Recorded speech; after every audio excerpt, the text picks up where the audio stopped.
सीधे आपको लिए चलते हैं भोपाल, जहां पर मिट्टी बचाओ अभियान में मुख्यमंत्री शिवराज सिंह चौहान शामिल हो रहे हैं। तस्वीर आप देख सकते हैं, सीधी तस्वीर आप सभी की ओर से माननीय मुख्यमंत्री जी से हम आग्रह करेंगे कि वे मध्य प्रदेश की ओर से आदरणीय सदगुरु का एक बहुत सुंदर स्टॉल श्रीफल बुके के साथ स्वागत करें। उसके बाद भोपाल की प्रतीक रानी कमलापति की मूर्ति उन्हें भेंट करें और कार्यक्रम की शुरुआत करें। आइए जोरदार तालियों से इस अभिनंदन में हम भी अपना सहयोग दें। श्रीफल भेंट कर रहे हैं माननीय मुख्यमंत्री जी। अब एक आत्मीयता के भावों से भरा हुआ गुलदस्ता और भोपाल की प्रतीक स्वरूप रानी कमलापति की मूर्ति सदगुरु को भेंट करेंगे माननीय मुख्यमंत्री जी। जोरदार तालियों से आइए इस अभिनंदन में हम और आप शामिल हों।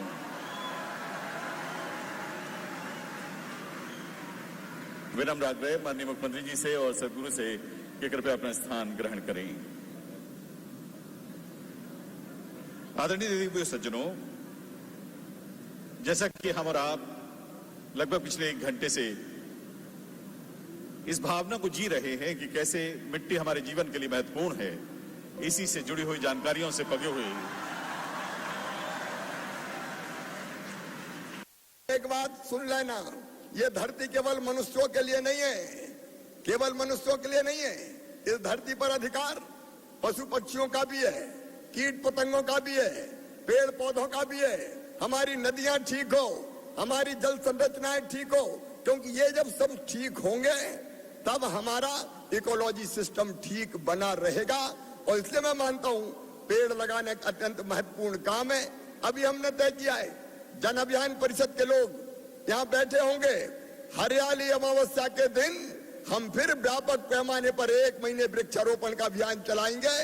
और जो अपराध हमने किया है पेड़ काटने का, एक बार फिर मध्य प्रदेश को हरा भरा बनाकर ही चैन की सांस लेंगे। मध्य प्रदेश को हरा भरा बनाकर चैन की सांस लेंगे। सदगुरु, मैं बड़ी विनम्रता से कहना चाहता हूं, दूसरी चीज हमने तय की है, जलाभिषेक अभियान। हमने तालाब समाप्त कर दिए, नदियों के पानी को भी हम सोख लेते हैं। इंडस्ट्री ले जाती है, खेती ले जाती है, जमीन में भूजल का स्तर बहुत नीचे चला गया है। ये पाप भी हमने किया है। और इसलिए मध्य प्रदेश में चेक डैम, स्टॉप डैम, बोरीबंधन, पर्कुलेशन टैंक, पुराने तालाबों का जीर्णोद्धार, नए तालाब, हमारे प्रधानमंत्री जी ने आह्वान किया अमृत सरोवर। मध्य प्रदेश 5000 अमृत सरोवर बना रहा है। इसी साल जलाभिषेक अभियान के अंतर्गत हम लगभग 2 लाख वाटर बॉडी जल संरचनाएं बना रहे हैं, अलग अलग छोटी बड़ी। और हम पानी को बचाने में भी महत्वपूर्ण रोल अदा करेंगे। पेड़ की जड़ें जब मिट्टी के कटाव को रोकती है, अगर पेड़ होते हैं नदियों के किनारे तो मिट्टी बह के जा नहीं पाती, मिट्टी बांध लेती है। लेकिन हमने तो नदियों के किनारों तक को भी जोत दिया, इसलिए मिट्टी का कटाव भी होता है। ये दोनों काम, पेड़ लगाना ये मिट्टी के कटाव को रोकेगा, जलाभिषेक ये पानी में नीचे ले जाके भूजल का स्तर भी बढ़ाएगा, और अलग अलग वाटर बॉडीज हमारी मिट्टी को बहने से रोकने का भी काम करेंगे। तीसरा काम सदगुरु आपके आशीर्वाद से ऊर्जा साक्षरता अभियान मध्य प्रदेश में हमने तय किया है। परंपरागत ऊर्जा के हमारे जो संयंत्र है, जो कोयले से बिजली बनाते हैं, अब उन पर निर्भरता कम करके हम सूरज से बिजली बनाएंगे। सूरज से ज्यादा ऊर्जा और कहां हो सकती है। हम सोलर पे जा रहे हैं, हम विंड पे जा रहे हैं, ताकि पर्यावरण को भी हम बचाने का काम कर सकें। और चौथा काम जैविक खेती और प्राकृतिक खेती। आज मुझे आपको बताते हुए भी प्रसन्नता है कि मध्य प्रदेश में 7.5 लाख हेक्टेयर जमीन में हम जैविक खेती कर रहे हैं। मतलब केमिकल फर्टिलाइजर का उपयोग नहीं करते, ऑर्गेनिक फार्मिंग करने का काम मध्य प्रदेश में हो रहा है। इसको और आगे बढ़ाना है हमको, लेकिन इससे भी आगे बढ़ के नेचुरल फार्मिंग, हमने प्राकृतिक खेती प्रधानमंत्री जी के आह्वान पर प्रारंभ की है। मैं स्वयं और मध्य प्रदेश के लगभग 2 लाख किसान, हम कोई केमिकल फर्टिलाइजर का उपयोग जमीन के एक हिस्से में नहीं करेंगे। गाय का गोबर, गोमूत्र, गुड़, उससे जीवामृत बनेगा, घन जीवामृत बनेगा।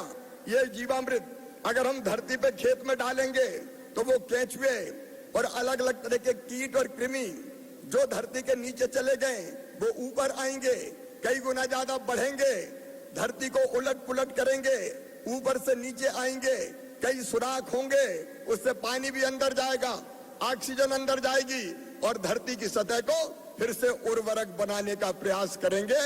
माटी बचेगी, धरती बचेगी हमारे इस अभियान से। तो इस अभियान को भी सदगुरु हमने हाथ में लेने का प्रयास किया है। हम आपका एक बार फिर स्वागत करते हैं, लेकिन मेरी बात समाप्त करूं इसके पहले मेरे मन में एक विचार आया है। हमने देखा इन्वेस्टमेंट बढ़ाने के लिए ग्लोबल इन्वेस्टर समिट तो कई जगह होती है, लेकिन मुझे लगता है कि इकोलॉजिकल समिट करने की एक बड़ी आवश्यकता है। पर्यावरण समिट होनी चाहिए और इसलिए मध्य प्रदेश में हमने तय किया है कि देश के विशेषज्ञ इस क्षेत्र में काम करने वाली संस्थाएं, आप जैसे सदगुरु हमारे मार्गदर्शक हमारा मार्गदर्शन करें। इसमें हम परिस्थिति ढांचा विकास का काम, ढांचागत विकास का काम मध्य प्रदेश में हो रहे इकोलॉजिकल के काम और लोगों का दृष्टिकोण और इसके साथ साथ ग्रॉस इन्वायरमेंटल प्रोडक्ट, इसकी हम बात करेंगे। और इसमें विशेषज्ञ और आम व्यक्ति हवा, मिट्टी, पानी और जंगल बचाने में जो जुड़े हैं उनकी भागीदारी इसमें होगी और इसलिए इस अभियान को भी हम प्रारंभ करेंगे। अब ये जो हमारे सारे साथी यहाँ बैठे हैं और पूरे मध्य प्रदेश में आपको सुन रहे हैं, पूरे देश और दुनिया में आपको सुन रहे हैं, आपने अद्भुत पुरुषार्थ का प्रदर्शन करके ये सिद्ध कर दिया है कि आप सारी दुनिया को सही ले जाने में सक्षम महापुरुष हैं। आप सही अर्थों में सदगुरु हैं। मैं एक बार फिर आपका यहाँ मध्य प्रदेश की धरती पर हृदय से स्वागत करता हूँ, अभिनंदन करता हूँ। गुरुर् ब्रह्मा गुरुर् विष्णु गुरुर्देवो महेश्वरा, गुरुर् साक्षात परब्रह्मम तस्मै श्री गुरुवे नमः।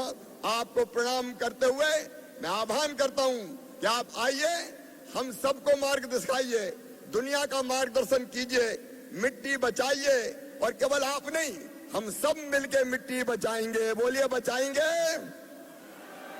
सब मिलके बचाएंगे, पेड़ लगाएंगे, पानी बचाएंगे, सदगुरु ने जो राह बताई है उस पर चलेंगे। तो सदगुरु यहाँ आए उसके पहले संकल्प लीजिए कि मिट्टी बचाने के अभियान में हम केवल यहाँ आपको सुनने नहीं आए, सुन के हम गुनेंगे और आप जो रास्ता बताएंगे उस रास्ते पर चलेंगे। संकल्प के लिए आप तैयार हैं? जोर से बताएं, तैयार हैं? तो संकल्प लेने के लिए दोनों हाथ ऊपर उठा के, दोनों मुट्ठी बांध के, भारत माता की जय बोल के हम सदगुरु के बताए मार्ग पर चलने का संकल्प लेंगे, मिट्टी बचाने का संकल्प लेंगे। बोलिए भारत माता की, भारत माता की, सदगुरु की, सदगुरु की। और ये नर्मदा का प्रदेश है, सदगुरु आपके साथ नर्मदा सेवा यात्रा की है, इसलिए हर हर नर्मदे। और इसके साथ ही मैं सदगुरु प्रार्थना करता हूं, आप पधारिए और हमें मार्ग बताइए, रास्ता दिखाइए। बहुत बहुत धन्यवाद, प्रणाम, नमस्कार। अब हम सदगुरु को सुनेंगे। मध्य प्रदेश, छत्तीसगढ़ की हर खबर सीधे आपके मोबाइल फोन पर। अभी सब्सक्राइब करें हमारा चैनल और पाएं पल पल की खबर।